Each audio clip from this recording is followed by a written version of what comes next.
Welcome to the studio. Today we're going to talk about what buyers should consider before purchasing a work of art. And that is to do with what's behind the painting. We're going to look at a little bit of history to help us appreciate the changes that have taken place. Centuries ago, you had to work under a master as an apprentice to become an artist. You had to learn the skills of drawing, skills of working with various media, and how to be proficient in your technique when it came to oil painting, for example. And only when you mastered the techniques could you branch out on your own. In fact, some of the old masters would allow their senior students to almost complete a painting. They'd put the finishing touches on and sign it. That's how good their students became. And some of these students became masters themselves. And so that is the background. It was an apprentice. It was a real trade. But of course, with the advent of the Impressionist and beyond, anything became art.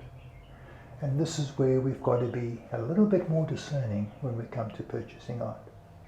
Of course, the Impressionists, spurred on by the developments in photography, started to appreciate how important light was in their paintings.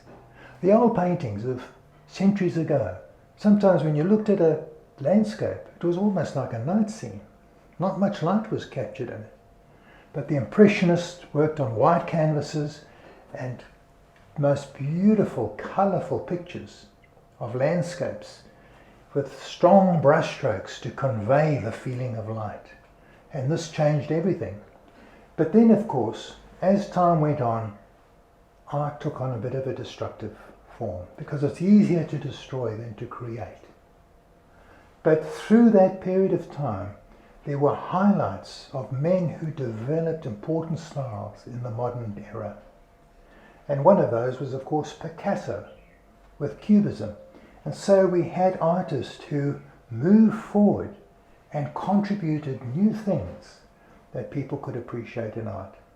But right now, we have so many different artists, such a variety of styles and ways of working, that it's quite difficult to determine what is quality, what is really art. And so we need to think carefully about what was the aim of the artist. Was it just to produce a pleasing picture?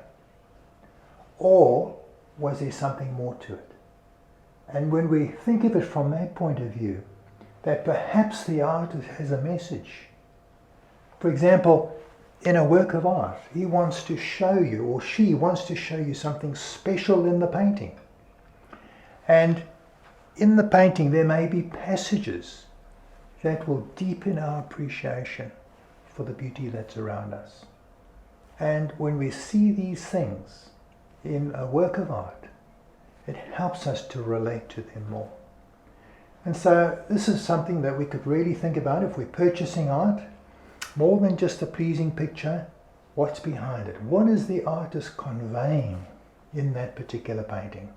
And that can help us decide whether we really feel we can enjoy a painting like that and purchase it.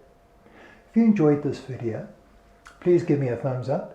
And I'd love you to look at my website on markpoisson.com. You'll see it below. Thank you for listening.